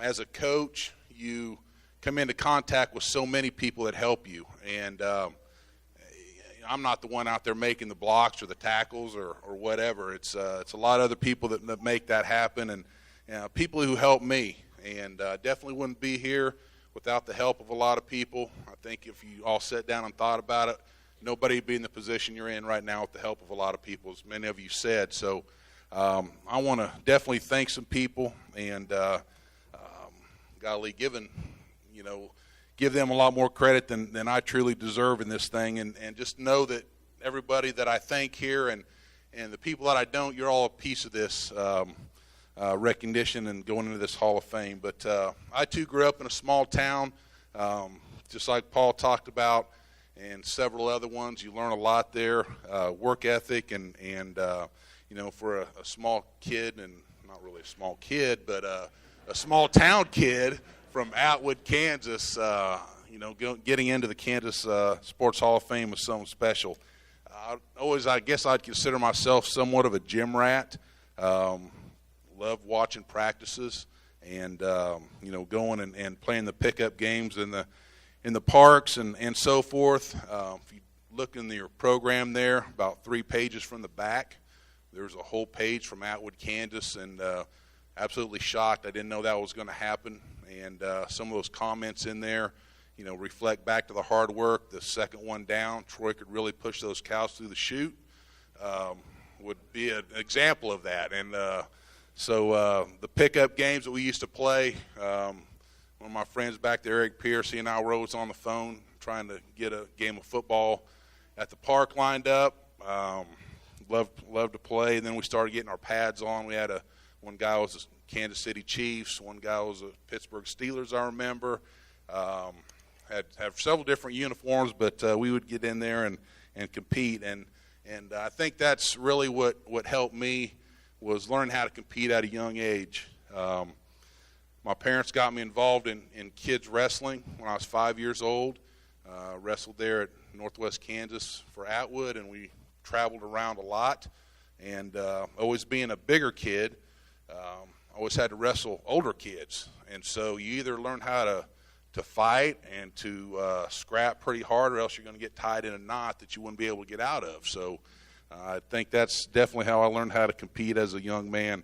I want to thank my parents, my mom, Denise, my dad, John, for all the unconditional love and support that they've given me over the years. My mom is someone that I look up to, is a very hard worker, and went back to college when I was a young man, probably a young boy, I guess, 4 or 5 years old, and went back and got a degree in nursing and was able to support our family. My dad, John, stepped in, took over, took hold of 2 young, ornery little boys and kind of got us into shape there and so forth. Without them, I'd never be here. My granddad, Bob Preto, who's back there, he really taught me a lot about the grind, I guess you could say, back at a young age, how to be detailed, take care of the little things. Little things will then take care of the big things, and learned a lot from him on a work ethic. Guy always had multiple jobs, always finding a way to provide for his family. My brother Ryan and Trevor are both here. Appreciate those guys, the friendship and the help over the years. I mentioned Atwood, my community there. Classmates, I was blessed to have some really good coaches there. One of my wrestling coaches, Gus Garcia, legendary coach in Kansas in wrestling, got me going in the sport. Played for a man named Dan Lankus in high school that, again, is one of the all-time greatest coaches in Kansas history, and appreciate all that he gave me. After my freshman year in high school, we moved to Buhler and then on to Hutchinson. And I tell you what, I was scared to death being from a small town like that, 2A high school, going to a 5A high school at that time. And I look back on it, though, the things I learned in Atwood, the work ethic and all that is something that helped me. And scared as I was going in there to Buhler, didn't know which school I was going to go to. You could either go to Buhler High School or you could go to Hutchinson High School. And Buhler didn't have wrestling at that time, so I was kind of leaning toward Hutch. And I was fortunate to meet a man named Chuck Porter. And still remember the day he came walking. We met at the high school there. He was walking around the track, and he put his arm around me and said, "Hey, big guy, we're going to do this together. This is my first year at Buhler, and you're going to be just fine." And fell in love with the guy. And his calm demeanor is something that really rubbed off on me in my coaching career. And thank Coach Porter a lot for everything that he taught me. Mike Zion there at Buhler, still there. Willie Adkins, another coach there at Buhler still. Those guys were great mentors for me. So I was blessed with great teachers at both Atwood and Buhler, where I graduated from. And like I said, got to play for 2 great high school coaches. Buhler is where I met my wife, Jessica, and we've been married for 22 years. She's the one that told me I needed to follow my heart and what I wanted to do as far as in a career. I bounced around from all different kinds of majors. I thought I was going to be a doctor and a dentist, and knew I wanted to help people, I guess you could say. And she said, "You got to do something that you love," and I knew I loved the game of football, and so that's what got me into coaching. But love you very much. Great wife, mother to our kids, and a lot of sacrifices that she's made to help me get to where I'm at. I also want to thank my in-laws, Roger Bort, Jerry and Jim Armbrust, for welcoming me into the family and the support that they've given me. After college, Coached 1 year at Thomas More Prep High School. I was then able to be hired on at Butler Community College in 1996 for a grand total of $4,000 a year. And again, thankful to my wife. She was a nurse, was able to kind of make the ends meet and allow me to chase my passion as a coach. So coached there as a part-time coach. I was coaching the offensive line. Then I got hired on the next year in 97. Became the offensive coordinator in 98. Also the offensive coordinator in 99. And then became the head coach in 2000. And very thankful for a man named James Shebust. Coach Shebust was the head coach there at Butler and had an opportunity to go on to the University of Arkansas, his alma mater, and I was named the head coach then in 2000. And got to thank Curtis Hammocky, athletic director there at Butler. He's now the athletic director at Fort Hays State, for hiring me there. Believing in me, Dr. Vietti, who's here tonight, appreciate you and all your support. Her husband, Ray, the board of trustees, which are several of them here, a lot of boosters here from Butler. I was 28 years old, and obviously never been a head coach, only coached for 4 years, but they said, hey, we think you can do this. And, I had a lot of doubts, but I really honestly thank you from the bottom of my heart for that opportunity, because it was a great run and a lot of fun, and thank you for the trust and belief and support. Probably would not have done it without the help of one guy that's sitting right over there behind that pillar. His name's Steve Bratt, and he was a guy that recruited me at Butler. Has been there for 35 years, something like that, and was really the heart and soul of Butler. Been through a lot of head coaches there, and again, he was a tremendous mentor for me, and the advice and the help and so forth over the years, because what's crazy is at age 28 when I became the head coach, I was actually the youngest coach on the whole staff at that time. So it was definitely learning on the run, and spent a lot of time up there just trying to get things right, but it all worked out well. Dr. Kroll, thank you, current president at Butler, for stepping in after Dr. Vietti left and keeping things going well there. Bill Rinkenbaugh, appreciate all of your hard work, everything you've done. Todd Carter is here tonight. Thank you, TC, for everything. I was an athletic trainer there when I played at Butler, and is now the athletic director, great friend and supporter as well. Had a lot of support from different people. Doc Abraham is one that's here tonight. Took every bus trip with us on the road. I can remember when I had to stand up and give my first speech, I was nervous. He said, hey, you're going to be fine. Just do this, do that. Give me a couple pointers, and went up there, and it all worked out. So thanks for all the road trips and the support over the years. The Butler family, the administration, faculty, staff is amazing. It's a great home. Able to have a lot of success there, a lot of wins.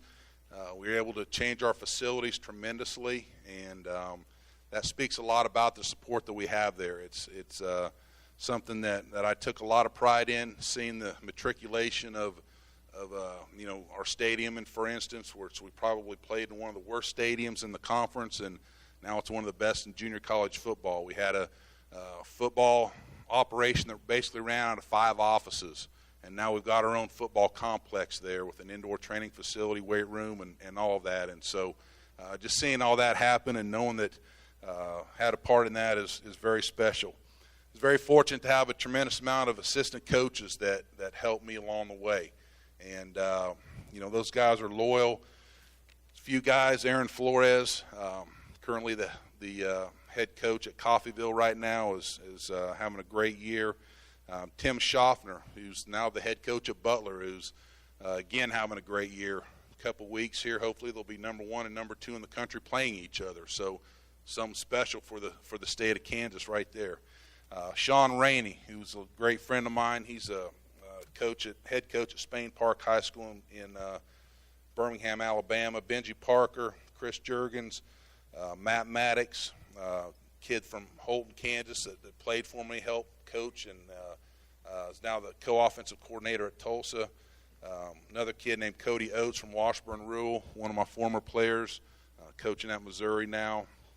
Chris Jones, another guy that just walked in there as a volunteer, worked hard. I think he's going on his 8th or 9th year there. That continuity within our coaching staff is something that really helped. The academic support system that we had there was tremendous. We had a lot of great student coaches over the years, managers, training staff, filmers. Some of those people are here tonight. Appreciate your hard work. Being able to be in a conference such as the Jayhawk Conference that has turned out so many great players. You know, each and every week you had to line up and play against some very, very talented athletes and coach against some great coaches. There's a table of them right there of Coffeyville Red Ravens. It goes back to say I think that's one of the greatest rivalries in all of college football over the years. So it's a lot of fun. A lot of people in El Dorado, the community. There's a lot of boosters here right now that I'm very gracious for the support that you gave me and my family during our time in El Dorado. It was a lot of fun. Our players, golly, I mean, like I said earlier, none of us coaches made the blocks or the catches or the runs or the throws. It was those players out there doing it. And just thank each and every one of those guys for their belief, their trust in me and our coaching staff in Butler, and having the courage to come to Butler to play. And the players' parents for their support. Again, letting us coach your kids it's a great blessing. I've had the ability to meet many high school coaches, college coaches around the country that played a great part in my career. And, you know, I'm just thankful for all of you guys that helped me to get to this point. But very honored to be able to coach great kids on the field. We had a lot of success off the field, too. My last year in 2014, we had the highest team GPA in the country. So that was something I'd never done before. We won national titles on the field, and to get that was something special to have. So really thankful for all the support. And, again, without a lot of people there helping me out, this would have never happened. Again, I just want to thank everybody here at the Hall of Fame. Congratulate everybody, again, that was inducted tonight. And very humbling experience for me, being from the state of Kansas the majority of my life, to stand up here and to know that I am going to be a part of this Hall of Fame as well. So a lot of people ask me a lot, you know, how come you never left Butler? You had all kinds of success and so forth. And, you know, I think it was about the kids. It was about seeing Kansas kids especially come to a situation, you know, as in Butler, that's like a springboard or a stepping stone for them to reach opportunities that they didn't get out of high school. Some of them, that was because of academic situations where they didn't qualify. A lot of the Kansas kids, though, is because they didn't get recruited to a higher level, and so they used that vehicle to get to where they wanted to. And we're able to help a lot of those kids, and very proud of everything that has continued to go on there at Butler, too. So anyway, great night. Appreciate it. I know everybody's ready to get out. I see people itching in their seats. It's been a long evening. So, again, thank you all very much. Ladies and gentlemen, one more round of applause for our latest inductee, Troy Morrill. To all of our inductees, the members of the Board of Trustees, directors, and members of the selection committee have deemed you worthy of induction into the Kansas Sports Hall of Fame. You now join 237 previously inducted members of this hallowed group. Through your participation in sports, you have brought pride and honor to yourself, your community, and the entire state of Kansas. You have gained the respect and admiration of Kansas, and your achievements both on and off the field of competition has helped to build our state's lasting athletic heritage. To make certain the memory of your accomplishments endures as a lasting source of inspiration for future generations, the Board of Trustees and Directors now declare that you are officially inducted into the Kansas Sports Hall of Fame. Congratulations to you all.